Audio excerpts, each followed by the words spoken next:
এতই যে ব্যস্ততা, ভিডিওগুলো যে কবে শ্যুট করেছি আর কবে আপলোড করছি আমি নিজে ভেবেই অবাক হয়ে যাচ্ছি।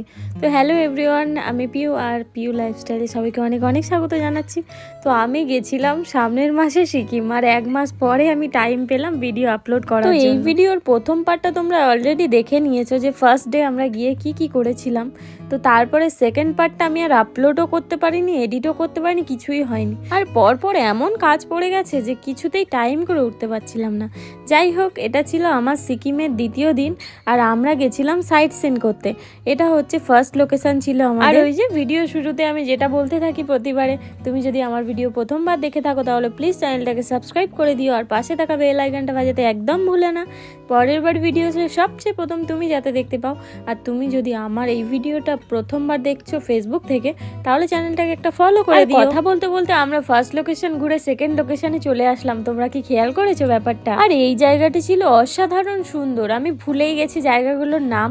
তো যাই হোক, আমি যতটা চেষ্টা করেছি ক্যামেরা বন্দি করার সবটা, আর সত্যি বলতে ক্যামেরাতে অতটাও ভালো আসছিল না যতটা চোখে দেখে শান্তি। মানে ক্যামেরাতে সব ধরা সম্ভবই নয়, অসম্ভব ব্যাপার। আর এই যে এই দুপাশের বিল্ডিং গুলোতে থাকেন লামারা, আর জায়গাটাকে দেখো অসাধারণ সুন্দর। আর চোখে যতটা ভালো লাগছে সত্যি বলতে ক্যামেরায় ততটা ভালো লাগছে না।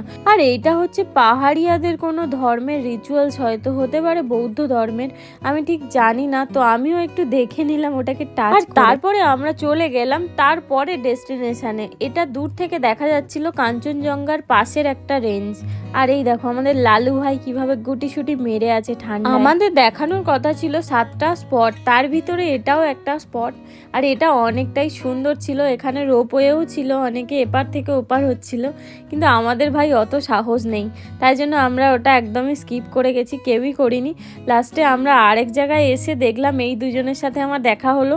তো সবাই এখন ওদিকে ঘুরছিল আর আমি চলে এসেছি এদেরকে খাওয়ানোর জন্য।